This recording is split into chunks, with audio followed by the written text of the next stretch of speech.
Great. So good evening. We'll give a few minutes to let people enter the room. I'm Dr. Erica Taylor, and I have my esteemed guest here tonight, Ms. Dana Devine. So glad to be here. It's a great opportunity to share information tonight. Welcome to the room. Yes, definitely welcome to Dr. Taylor's Table Talk. So this is my initial show, and I'm a medical director. Just a little bit about me. I'm a medical director here at the Chicago Department of Public Health. I've been here since roughly about October. And so one of the things that brought me to the public health department is the fact that I wanted to continue to use some of my passion for helping out individuals in the Black community. I am a OBGYN by training, and so was working in marginalized areas here on the south side of Chicago since finishing my residency at Mercy. And so really wanted to bring that passion here to the Department of Public Health. And so that's one of the reasons I brought Ms. Dana Devine here today. We're going to talk a little bit about her breast cancer journey. Okay, very interesting. It's a great opportunity, and I always say make sure you have pen and paper because a lot of times you need to write information down. And I'm ready. I'm not only here to teach, but I'm here to learn from Ms. Dana Devine as well. So we hope to inspire you tonight, educate you, and then hope that you keep tuning in for more information. We really want to set up a forum where individuals can receive good education, and we want it to be interactive as well. So if you have questions, drop them in the chat, and we'll be answering some of those maybe today, or if not, we'll get to them at the next live. In regards to our cadence, we'll meet every other Thursday at 6 p.m. So today, we're here at the boardroom, and then we'll be hopping from different locations. One of the things that we really want to focus on are the social determinants of health, and so things that we look at here in our communities as Black individuals. The COVID-19 pandemic has really amplified various issues in regards to our health, and so we've been dealing with those things for many, many years. But now the public has now been made aware of the issues that we're dealing with. Chronic diseases such as diabetes, high blood pressure, things such as breast cancer, cervical cancer, and prostate cancer run rampant in the Black community. And so it's important that we start to educate ourselves because people will perish without education. And so again, this forum will be a place for us to do that. And so we're gonna have some great guests on here to discuss that. So Dana, you want to talk a little bit about some of the work you're doing in regards to breast cancer prevention and cervical cancer? Sure. By trade, I am a singer-songwriter, radio personality. By design, I am an advocate for breast cancer and early detection. I work as the media girl for Equal Hope, a nonprofit that's right here on the south side of Chicago, right in the medical district. And they assist underinsured, uninsured, or just unsure women and men who need free mammograms, free cervical screenings. They help you into a medical home, and we can talk about that. They help you with COVID vaccinations and COVID testing or medical referrals for home, for rent or food. But there's just like a one-stop organization, and they just got the new IBCCP grant or monies, and they're going to really be able to expand their reach. And it's just a great organization, and they can help you if you just crossed the border last night from Mexico or the Ukraine, and you don't have any insurance, and you felt a lump. They're the organization to call for some support, and they'll get you from A to Z if necessary. So they're just really a premier organization right here in Chicago working to decrease some of the disparities that exist here. But besides that, I'm from the south side of Chicago, the south side girl, and a singer-songwriter right here from Chicago, House for Life, and contemporary gospel music, and a breast cancer survivor. Thanks for sharing that, Dana. And I too am a South Sider. I know they say I shouldn't claim South Side because I actually grew up in Harvey, but that's close enough, I think. And then I spent some time down in rural Arkansas. So I actually lived in a town that's not even on the map. It's called Luxora, so you can look that up after the show. I think population is about 1,000, and 50% of the town is probably related to each other. So I graduated on a Friday, and I left on a Saturday, and I haven't looked back. And so that's my story. Well, you know what? When I say South Side, I mean, really, I'm from the South suburban area. I mean, I was born in the city, but we lived in Park Forest. And when I say South Side, when you really think about it, in Chicago, I mean, zip codes matter so much. So when you say South Side, how about this? My South Side, South suburban experience, I'm sure would have been different than any South Side experience I would have had. And some of the amenities that were available to us, the canteens and the free everything that was available for, other populations that happened to be available for the very few African Americans who were living in those areas at the time. So, I'm South Side, but trust me, when we start talking about South Side, West Side, East Side, North Side, makes a difference. It absolutely does. Zip code really does make a difference. And so that's one of the things that has really prevailed with this whole COVID-19 pandemic, the fact that we are seeing more COVID-19 in certain zip codes, as well as more chronic disease, which is affecting our Black communities and also our brown communities. So again, it's very important that we have these conversations so that we can start to take some control over our health and our communities. Absolutely. Absolutely. And what I think, and you could probably speak to this, Dr. Taylor, the pandemic, because of the pandemic coupled with disparities, closed the door on a lot of people from getting an annual mammogram, right? You couldn't go because the doctor said don't come because it's too, don't come unless you have COVID. And then you already don't have the baseline team that you need or whatever. You just aren't going to see the doctor every year, and so you missed a year. I just want to know what that's looking like. I just want to see, are there any numbers coming out, Dr. Taylor, where you can clearly see that gap year or two is changing the statistics on occurrences or not caught cancers, or now you're out of the early detection stage? Well, absolutely. So the pandemic has definitely kept individuals from seeking out primary care. And again, that was an issue pre-pandemic as well. Mm-hmm. And so the statistics do seem to lag a little bit behind. And so I will definitely be watching that data closely in regards to breast cancer incidence and statistics. So one of the things that does happen, the recommendation is that you should get a mammogram starting at age 40 once a year. However, if you have a family history, you should start sooner. So let's say if your mom or your dad, because men can also be diagnosed with breast cancer. So if you have a first degree relative that has breast cancer, so that means your mom, your dad, a sibling, then you should start getting screening at least 10 years earlier than when they were diagnosed. So if your mom was diagnosed at 40, you should start at 30. And there's been a lot of data recently around this issue of triple negative breast cancer, where we're seeing that in Black women, especially in Black women, younger Black women. And so it's so important that you not only see your gynecologist or your primary care physician annually, but you should also be doing a monthly check of your breast. And so, pick a date, my birthday is October 6th. So if you want to do it the 6th of every month, do it in honor of me. Or the week after your period is a really good time for women. And then men just pick an arbitrary date, but you should definitely be checking out your breast at least once a month. And then not just the breast, but also in the axillary, or what we call the armpit area. You should check there as well. And then also check for nipple discharge.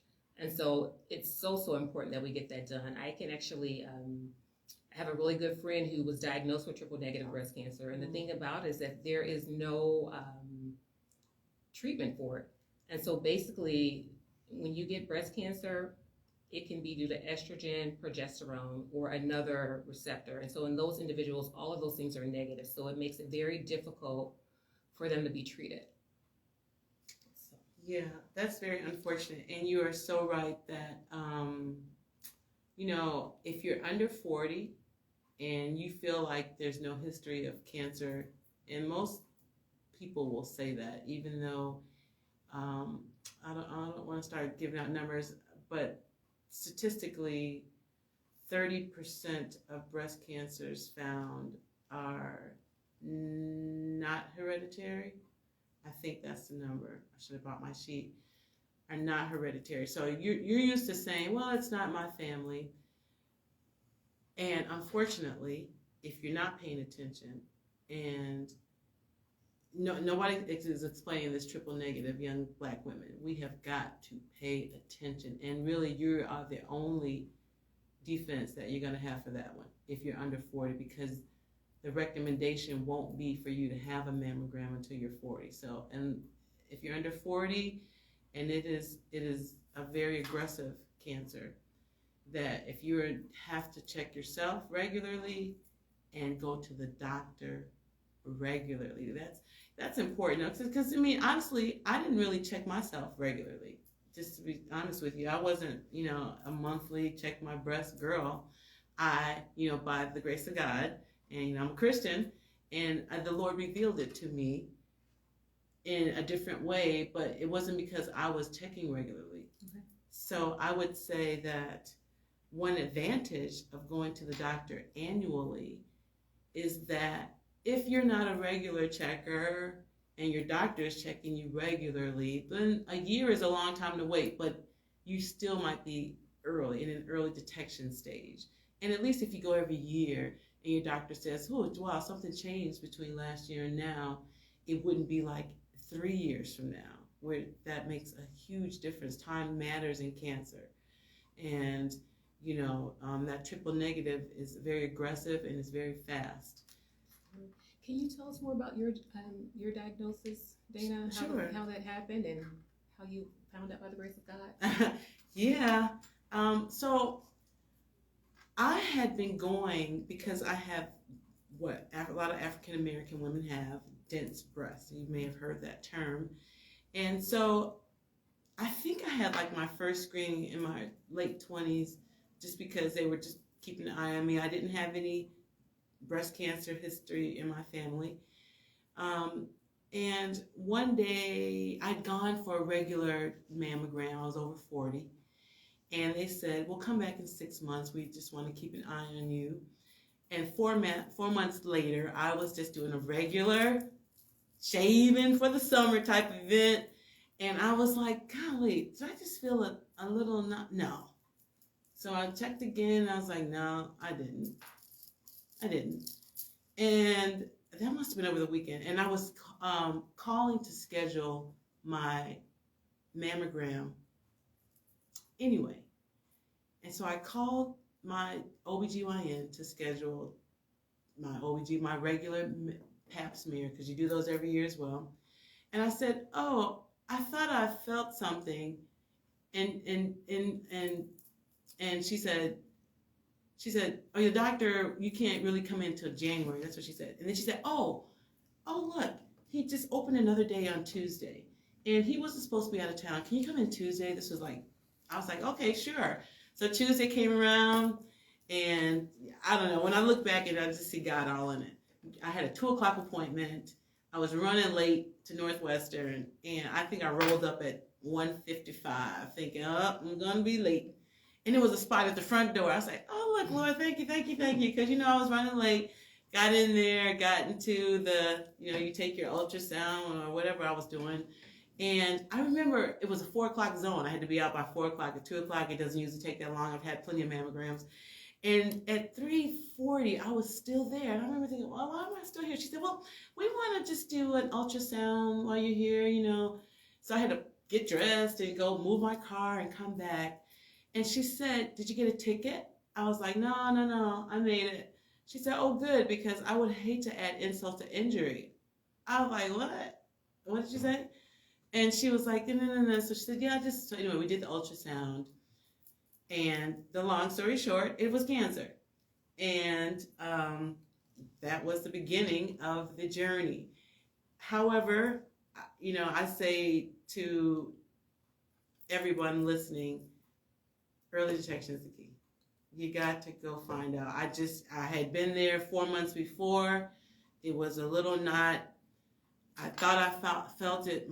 When I went to that OBGYN, he didn't even feel it. He was like, I don't feel anything. but I'll give you an ultrasound order because, whatever, because it was close to the 6 month anyway. He said, just go on and get it done.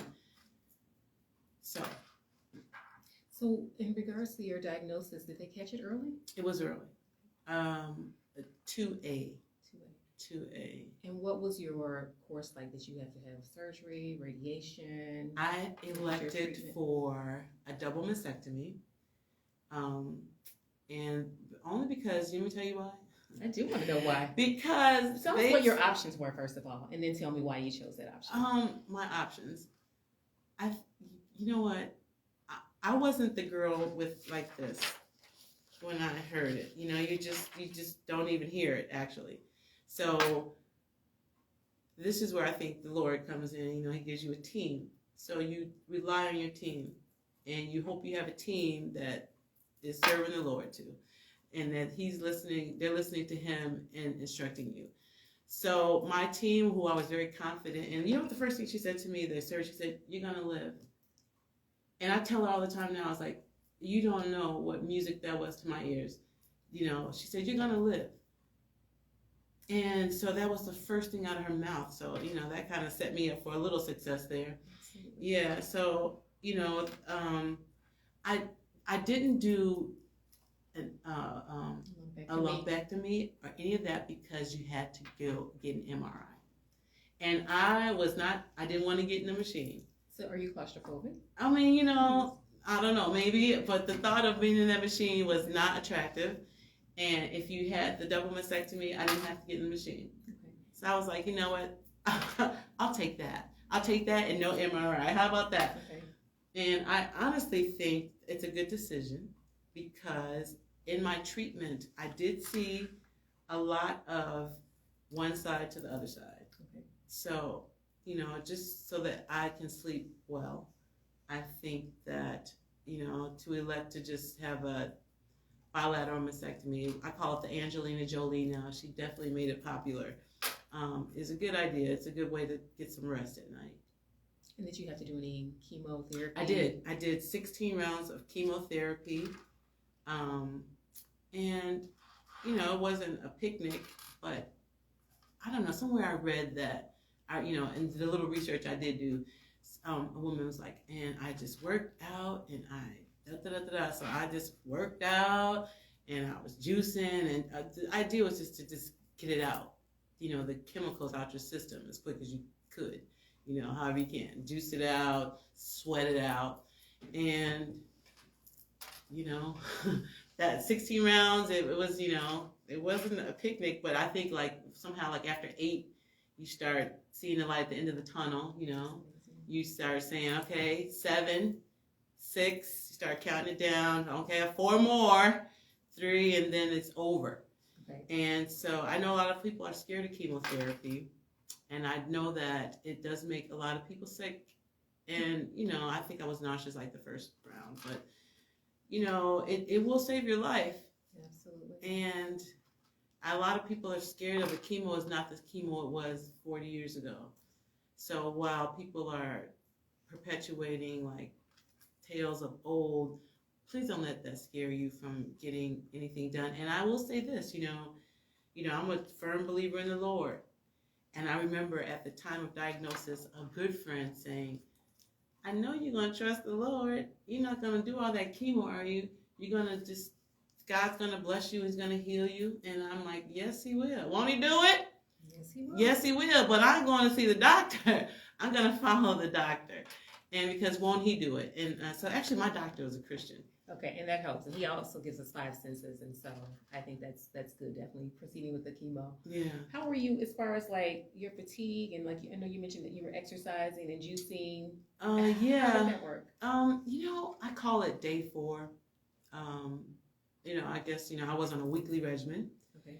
So, the first day, not so bad. Second day, not so bad. Third day, you starting to slow down. Fourth day, day 4 is when you don't feel the best. Day 5, feeling better. Day 6, you feeling better. Day 7, you ready to go. Boom, got to hit it again at 1.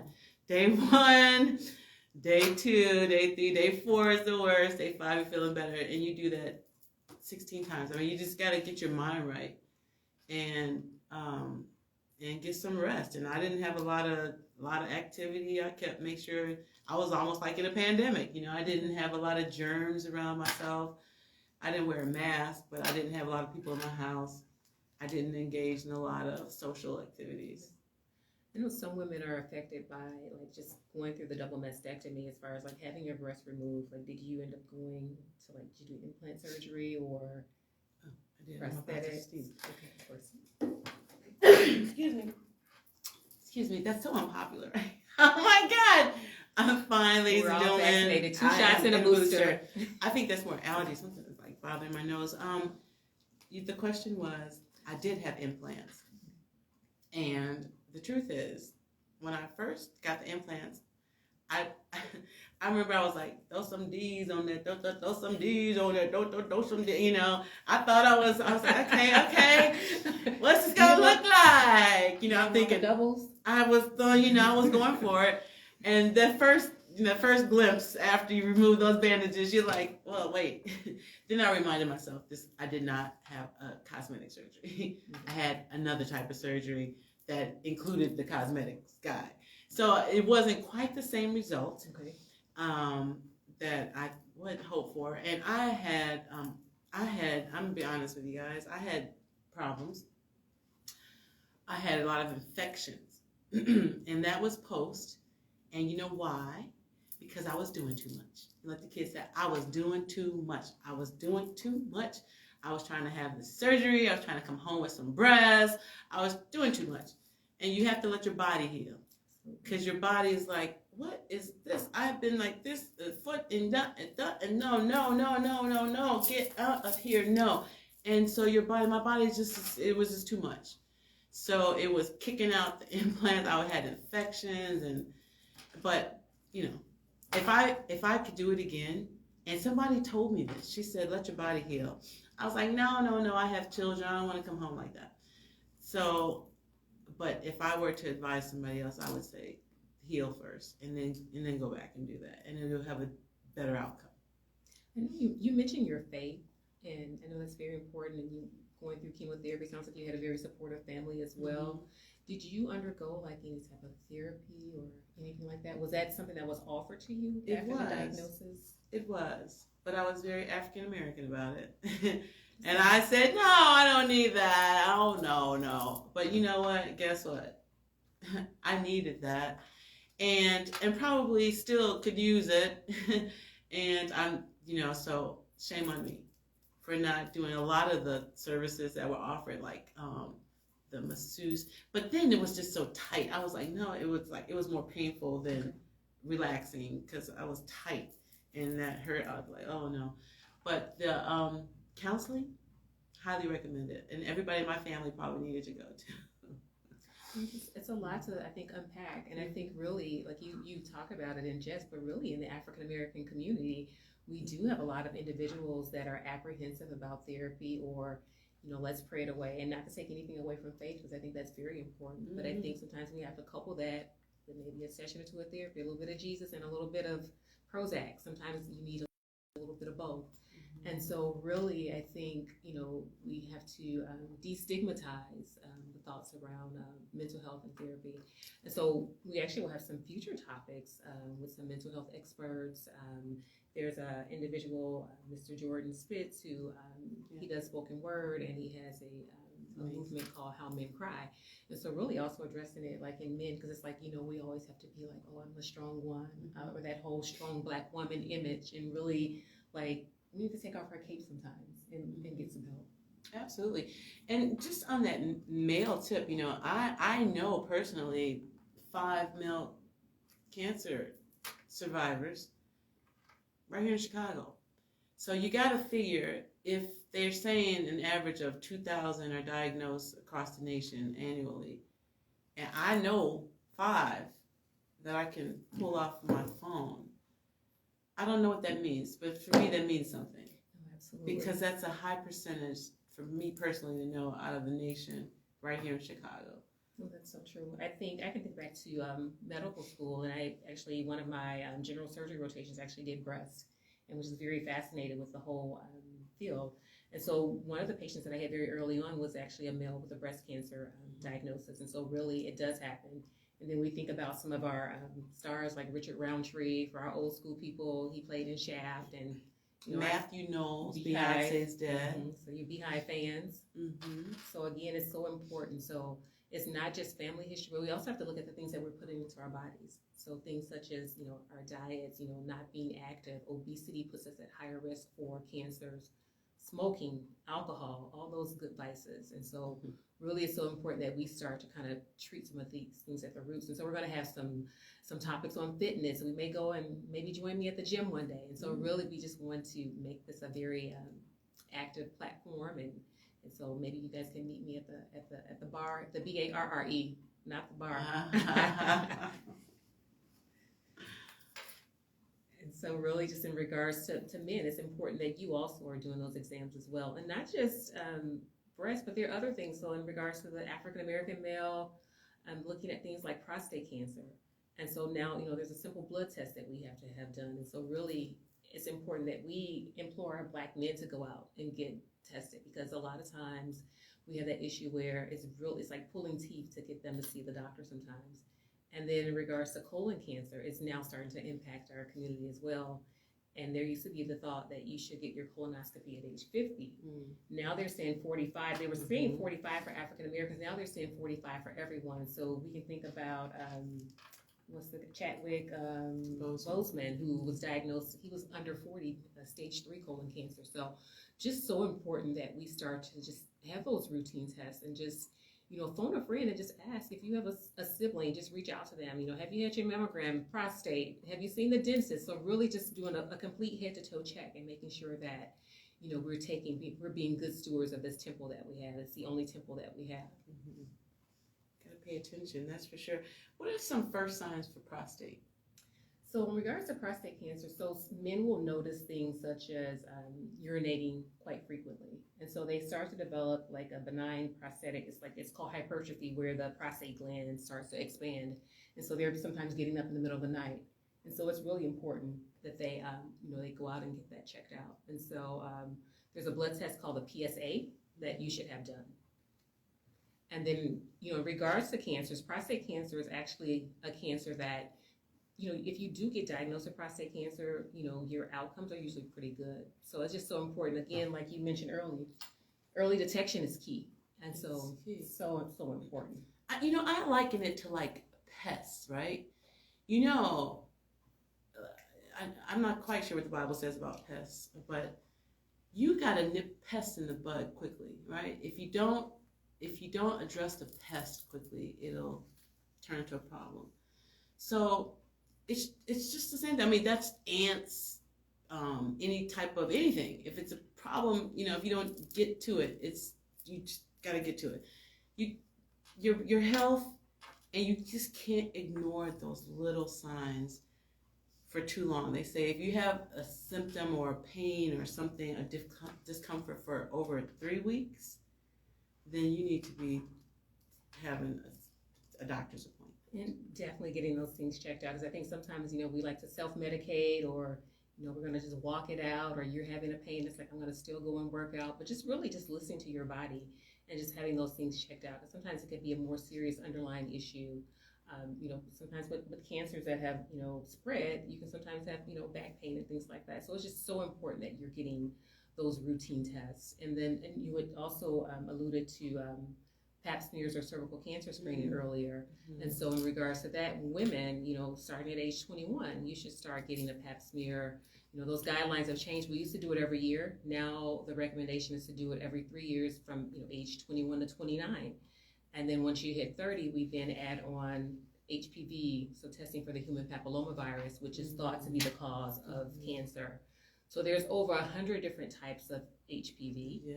And so it's just so important. So once you have that done along with the PAP, if both of those things are negative, the thought is that you could go every 5 years. However, that's a discussion I think that, if you want to do it more frequently, a discussion that you should have with your gynecologist about having it done more frequently. And then there's also a vaccine as well that helps prevent the transmission of HPV. And so it helps to protect against not only HPV that causes cancer, but you can also develop genital warts from HPV. So just so important to protect yourself. And that kind of goes and ties into some of the things that we do here at Chicago Department of Public Health in regards to vaccinations, providing things such as STI and HIV screenings and things of that nature. So we really wanted to have this as a forum. So we're discussing not just COVID-19. So for me, prior to the pandemic, there was a lot of discussion. There wasn't a lot of discussion that I was seeing in regards to what the Department of Public Health does. And so really we want to have a forum where there's an ongoing conversation in regards to resources that are available here within the city. And about that HPV, you know, it can lay dormant for 20 years. And so a lot of older women or women over 40 feel like, oh, no, I may have not been sexually active for some certain amount of time, so that's not a problem for me. However, again, it can be dormant for a long time, so just gotta pay attention. HPV is a very delicate subject, topic, cancer. And you know, if you have an HPV, cervical cancer, those type of things, you know, it's definitely something that's preventable. And so that's some of the work that you all are doing over at Equal Hope. Absolutely. So the thought is to eradicate cervical cancer here, not only here in the city of Chicago, but in the United States. So women should not be dying from cervical cancer in 2022. So again, really reaching out, like if you don't have access to insurance, like reaching out to some of these programs where you can actually receive a free pap smear or mammogram. There are also local federally qualified healthcare centers that we have partnerships with here as well, where you can also receive, you know, low cost or services based upon a sliding scale fee as well. So again, you know, not having insurance should never be the reason for you not to get seen. Absolutely. And just in case you need to write that number down, 312-942-3368 or visit equalhope.org. There's somebody there waiting to help you right now.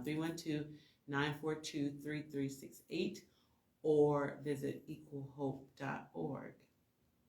Yeah, don't deny, verify. Don't deny, verify. And I know a lot of us feel like I'm healthy, you know, I eat right, I work out, I sleep well, I missed my appointment, I'm good. No missing any appointments. No missing appointments. You know, that's you just don't do that. And so that's what we have to teach our children, the importance of really just self-care and knowing your history. You know, I think a lot of us don't know our genetic background. You really don't know what great somebody passed away from. And nobody talks about it. No, that's so true. That's something that I think we definitely, in the Black community, you know, grandma goes to the hospital, she dies, and no one knows, and you better not ask. Right. And so really we need to get to the point where it's okay to ask, and we really should be knowing, because a lot of these things are hereditary. Colon cancer is hereditary. My dad is actually, well, I'll say he passed away, but he actually had colon cancer, which he developed shortly, I think he was like in his 60s. And so again, because I have a higher risk, I actually have to go, instead of doing the 10-year mark, I have to do it at 5 years just to be on the safe side. So again, it's important that we start to have those hard conversations, I think, in regards to our healthcare in the Black community. And we know, I mean, we're sitting here, this sounds so nice and pretty, yeah, go to the doctor and the doctor's gonna help you. It's not like that everywhere. And that's a fact. I mean, your doctor might be across the town, and if you don't have a car or even bus fare, or $5 to get there, how much is it to catch the bus now? $3.50 one way, $3.50 back, $7 to even go, you know, and then when you go, if it's broken and just dismantle it, then they're going to send you over here for the x-ray, and you got to take the x-ray back over here. And by that time, you're just like, you know what? I have to take my grandson to daycare tomorrow. I can't. And that's part of the whole disparity issue. No, absolutely. So we really have to get to the root of it and start to discuss things such as, you know, structural racism, or so individuals who may go and see that doctor and they may not get the answers, or maybe they don't understand the answers. And so really is so important that you can find a physician or a nurse practitioner who is able to explain what you're going through, and who is also an advocate who is willing to listen to the issues that you might be having, and then really meeting the patient where they are, because it may be the difference between, okay, well, maybe I can get, maybe I'm, there's this whole thing about, Black patients being non-compliant. So when you look in like the electronic medical record, they talk a lot about us being non-compliant, but you have to really dig a little bit deeper than that and think, why is this patient being quote unquote non-compliant? Is it because they had to make the choice between feeding their family or putting gas in the car, and it's $5 a gallon right now, versus like getting this medication? And so really, I think that we have to really start to break down some of these barriers that existed before COVID-19. And, in regards to things such as health literacy, making sure that the literature that we provide to someone, because everyone doesn't take in information the same way. Some people may be visual learners, Dana likes to write. So it's just like, we really have to meet the patient where they are. Maybe they want to have an audio or they need to see a video, but really making sure that it's culturally sensitive. And so I think that's just so key. And I think just also like in the Black community, how so many of our things take place. Like if you go to a Black person's house, we're going to end up at the kitchen table.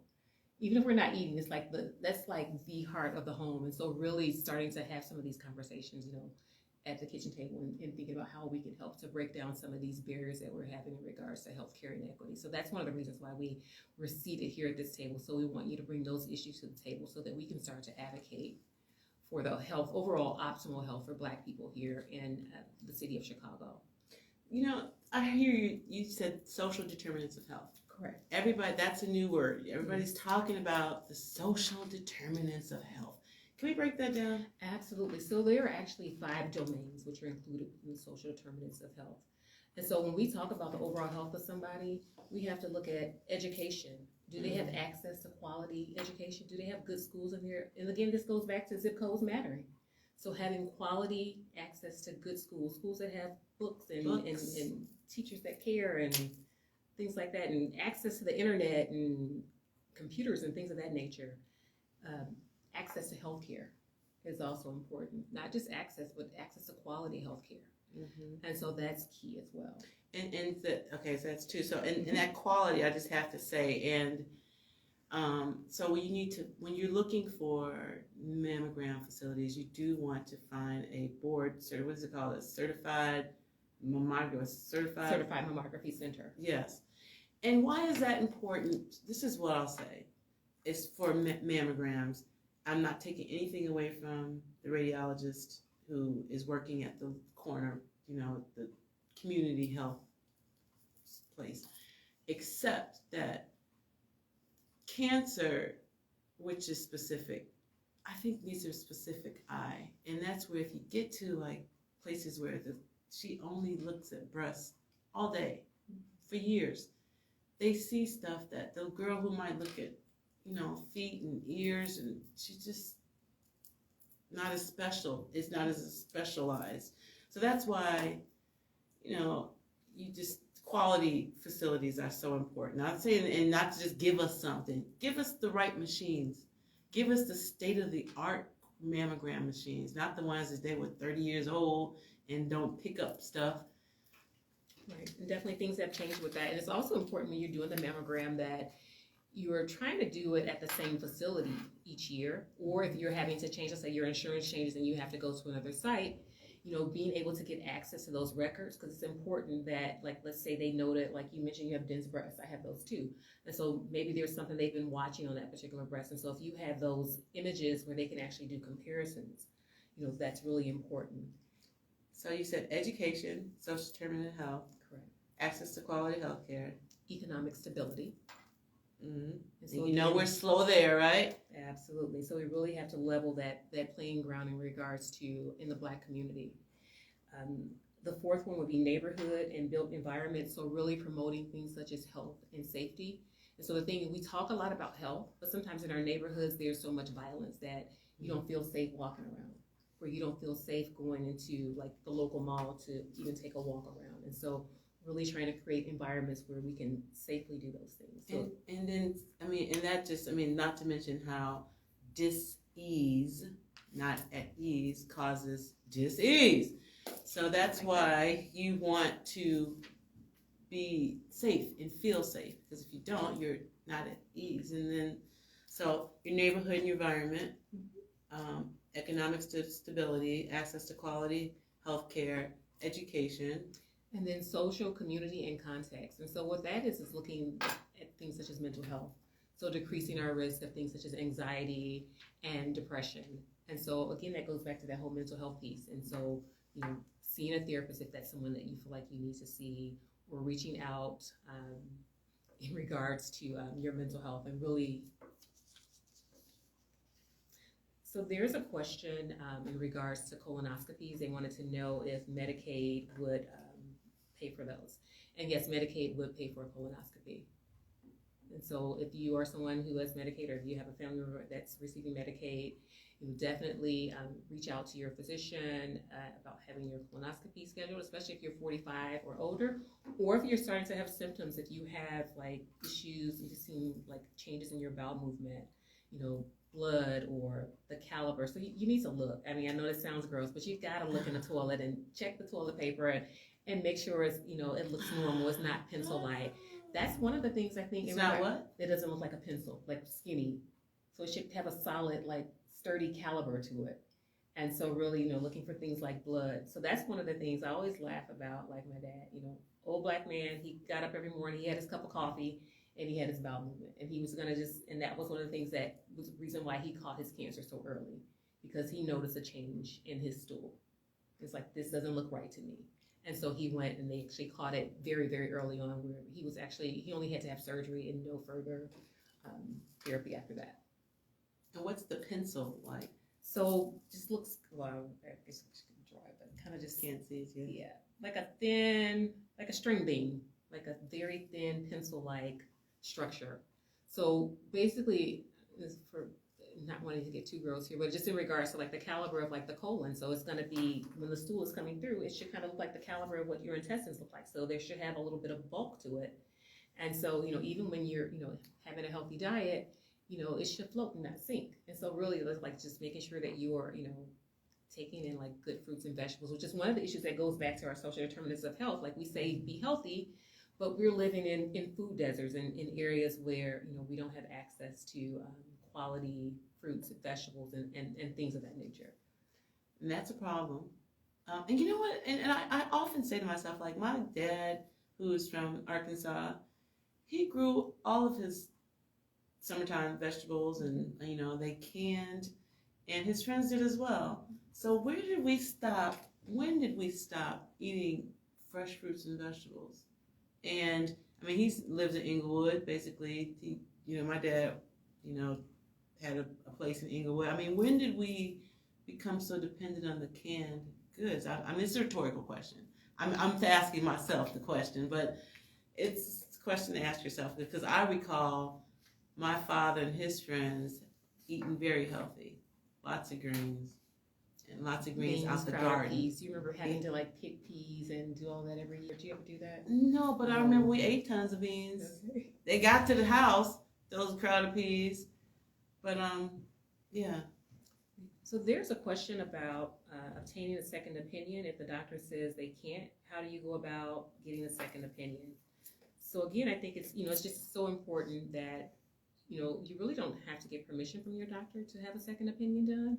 So if you're someone who has, like, sometimes it can be an issue, let's say if you have a certain type of insurance, like an HMO, so you may have to get your insurance changed in order to see another physician. But definitely, if you have a question about a diagnosis, I think that we as patients have to be our own best advocates.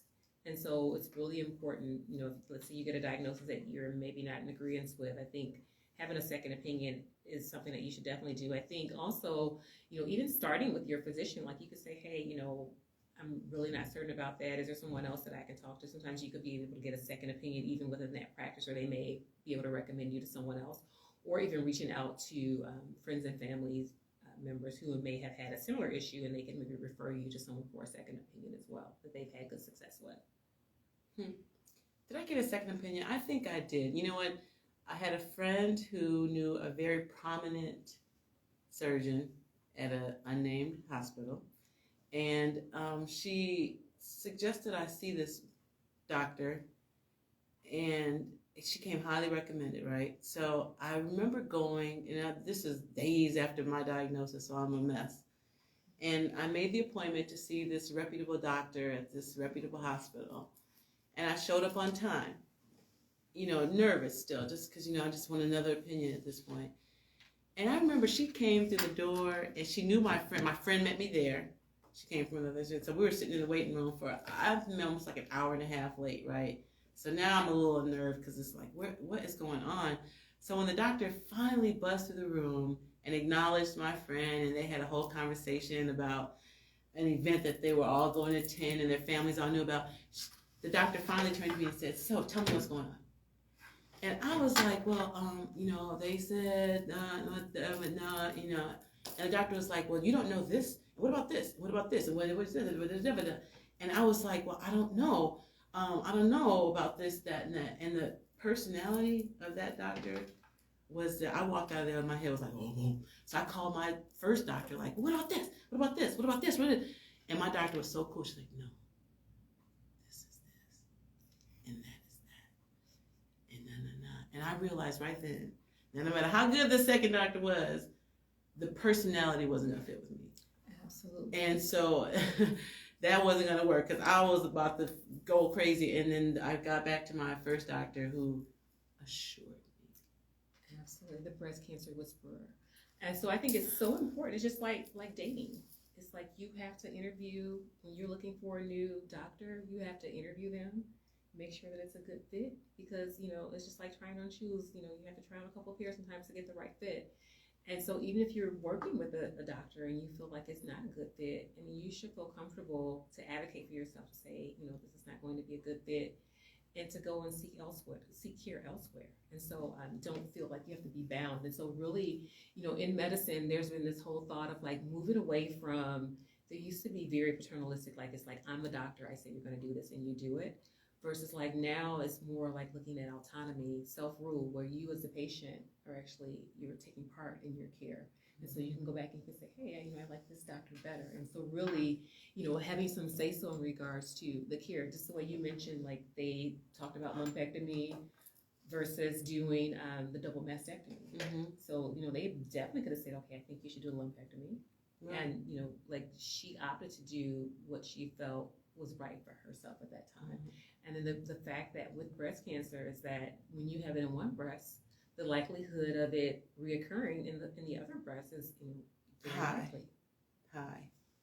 And yeah, so you have to almost ask for that double mastectomy because they're not really gonna offer that. Maybe I think I could be wrong. But Dr. Taylor, here's another buzzword I hear a lot coming out: implicit bias. Absolutely. So this actually takes me back to my days as an OBGYN. So I had the opportunity to do a lot of advocacy around maternal mortality. And so one of the thoughts is that just in regards to how patients are taken care of in the hospital setting, there's this whole thought of this implicit bias. So when you walk into that office, they've already sized you up as a patient based upon your skin color before you've even said one word. Your insurance probably. And not even you can have the best insurance, you could be a superstar at Cedars-Sinai Hospital and still get the same care as a Black individual. And so it's so important that we start to address this issue of implicit bias. For instance, we had tennis star Serena Williams, who almost died after she delivered, and she had to keep pushing to say, okay, something's not right here. And that was an issue with implicit bias, or this whole thought that Black individuals don't feel pain. Right. And so there was a study that was done, and it was actually at a hospital here locally.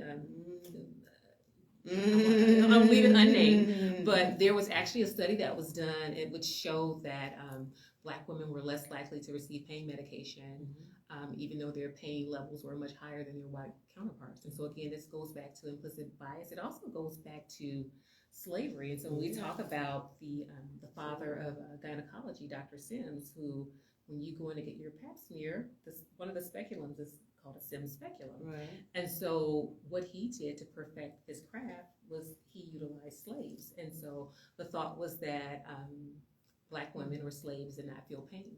And so some of that is still pervasive today, where they think that Black people don't feel pain the same way.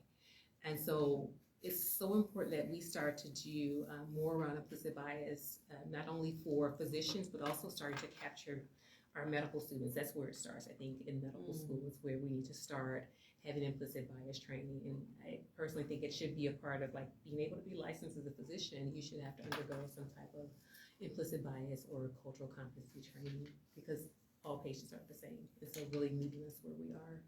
I'm not trying to be funny, but like what type of exercise would that be? Like how do you go about, That's really a great question. I think some of it is just exposure. And so really exposing individuals. And so I think sometimes you have individuals who have never had access to a Black patient. Maybe we should do an immersion where they have to go and live in the Black household. And so like they go over to Latin America to learn Spanish, maybe we could do an immersion process. But really I think putting themselves into, maybe having them shadow, so have a student shadow a patient. And so I know that's one of the things that I had to do actually. I was at County as a undergrad student. And so they had me go through, like I had to go over there, I had to get the card in the Fantas Clinic. I had to sit there for like 8 hours to get a vaccine. And so they really wanted me to put myself in the shoes of a patient. And so I think maybe that's something that we could do for our medical students. And so they didn't tell me to pack a lunch. I wish I had known, because I was going to be there 8 hours. But really, I think having them walk in the shoes of patients, I think that's really important. And I think we need to have more conversations around some of these issues, because we're now just starting to see these things in the forefront, and everybody wants to talk about like, oh, Tuskegee syphilis. But there's so many other things, and these things are still going on here in 2022. For instance, so just here in regards to maternal mortality, I can address that. So we have women who are dying at a much higher rate than white women. So here in the Chicago area, it's a rate of Black women are 4 to 6 times more likely to die as a result of childbirth compared to their white counterparts. Nationally, it's about 3 to 4 times. And it doesn't matter about their education. It doesn't matter about how much money they make. It doesn't matter what hospital they're in. And so again, some thought is that we should have clinicians that look like the patients, because we're going to have much more compassionate care. And so really, there's a whole push of increasing Black students in medical school. And that's the thing that we're not seeing. It's like actually I work with one of the local medical schools, and their class last year admitted 1 Black student out of a class of 190 plus. And so really, we need to continue to have those conversations about how do we introduce students, to the path. We're not supposed to say pipeline anymore, to the pathways to medicine. And so really, I think it's just so important that we start reaching out early on, like 3rd and 4th grade. That's when I initially started getting involved with science. I remember coming down to IIT and doing a program called CHAMPS. And so we would come down here every Saturday, and we did science projects and all of that, but they really just started to expose you to the field of science. And I think we need to have more programs like that, to expose our students. Guess that would require some funding. Absolutely. So there is actually a local program called I Am Able that is doing some of that work with Dr. Lamenta Sweetie Conway. And so she's actually starting to expose students. So they're learning how to read an EKG in high school, which, some of us don't see that until we make it to medical school. And so we're there in a class with, with a student who may be a white student whose dad, let's say, was an ER doc. And so they're so far ahead, and it's like they already know like how to read an EKG, how to read a chest x-ray. So really trying to level that playing field, we have to start much earlier, I think, and in Black students. Because we can't beat what we can't see. We just really, really have to start to reach back and pull them up. Period. Period. Absolutely. So encourage your nieces and nephews and brothers and sisters and grandchildren, everybody, you can do it. So there was a question that was like about just Humidilax. And so so there was a special on, so Humidilax was this actually goes back to cervical cancer. So she was diagnosed with cervical cancer at roughly age 31. It was at Johns Hopkins University in Baltimore. And so they ended up using her cells without her permission or her family's permission, because she ended up dying of cervical cancer. And so there's a cell called the HeLa cell, which has been basically the groundwork for so many of our different treatments that we have out here. And so the family has not received any like retribution or funds for the use of her cells. They've been used all over the world. And so if you haven't read, there's a great book. It's called The Immortal Life of Henrietta. And I think Oprah also has a special, I think it was on HBO or maybe on Netflix if you have Netflix. So you should definitely check it out and read a little bit more information about her as well. Well, I wish we all could be immortal, but I tell you what, your goal in life is Jill Scott says, is your health. And the first step for immortality is definitely taking care of yourself and going to see the doctor. Absolutely. I would say health as well. Health as well. It's your golden ticket. Absolutely. So true. So I think that, moving forward, we're going to have some interesting guests here. You never know who's going to pop up or where we may pop out at. And so, really, share this with your friends and family. Our goal here is to inspire, to educate, to empower, but most importantly, we want to be able to mobilize. And so, we've had a lot of great conversation tonight, but then also we want to think about how we can start to do some of those things that are going to be actionable. So I do love that fact of like, how do we increase implicit bias in our medical school curriculum. And so really just thinking about some of the other issues facing the Black community too, in regards to how do we push this forward and how do we continue to have these conversations, but not just the conversations, but let's do some work. Because what's that saying? Was it faith without works is dead? So. Dead. That's great. That's great. So can I tell somebody about what I'm going to be doing? Absolutely. Okay. Well, as you guys know, I don't know if you don't know me, I'm a singer-songwriter, and I honestly, music saved my life. While I was going through it, I wrote a great CD, and it was from the heart touches the heart, and I got some really great songs out of that. So I just thank the Lord for that. So I'll keep focused on the lemonade and not the lemons. But for those you house heads, I can't leave without telling y'all about the House Club Tour. You guys in Chicago, it's an event, and I'll make sure you get tickets to this. All y'all here, all y'all back people here behind the set, make sure all you guys get some of the tickets for this. It's a one-night event, house music. I'm a house head. I wrote Brighter Days. I got a lot of house music out. Gospel Slide, and it's one night, 25 DJs, 8 locations, 25 buses moving around every 15 minutes. And it's so much fun. You get on the buses, they come every 15 minutes, get with your friends, get across town, you park your car, we do the driving. And all you need to do is go to houseclubtour.com. One night, June 29th, just lots of fun. But music is my therapy. And if I can't do nothing else, if I can sit down and write a song, it'll help me.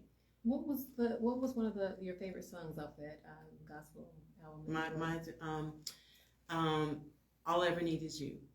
And let me tell you, as a songwriter, you just hope that the Lord is in it. I remember writing that song. I was driving to Detroit, and I had to pull over.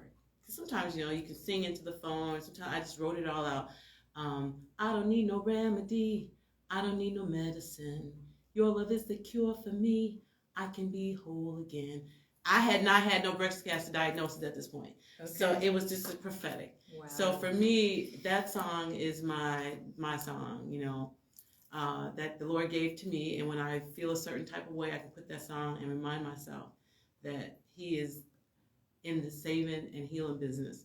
And so He just reminds me with that song. So yeah. That's beautiful. How can I listen to that? It's on YouTube. All I Ever Need Is You. Dana Divine on YouTube. I have like 55 records. I have a lot of music. If I didn't write it or record it, but I have some new music. A Girl Like Me. It's really cute. All the big breakers, all the money shakers, make the magic happen. So I'm excited about music and some of the stuff that's going on right now. And so I'm excited about staying healthy and reminding everybody to stay healthy. So again, I just want to thank everybody for joining us tonight.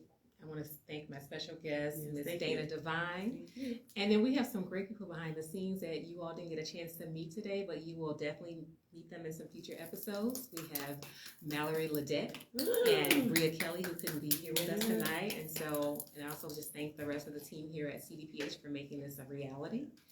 And in regards to CDPH, you can actually check out our website at chicago.gov, and you can see all of the different resources that we have. This weekend, there's actually an event cleaning up on the south and west sides with the C as in Charles, SCC at citychicago.org. And so you could go there if you're interested in volunteering to help clean up the neighborhoods. And so really, I think we have to get out here and do some of this work for ourselves. And so again, let's mobilize here in the city and let's make optimal health our journey. We can do this all together. Absolutely. Again, inspire, empower, and educate. Thank you so much. 7 o'clock. So we're going to sign off, and we will see you back here. Actually, we will be back here in 2 weeks. And so our featured guest on that day will be Dr. Candace Moore, who is a medical director here at the Chicago Department of Public Health. So that will be our Mother's Day series. And so definitely tune in. It'll be at 6 p.m. and hopefully we'll be at a nice location. So we'll keep you posted on that. Big shout out to C-Mac in the house. Ooh! Sorors.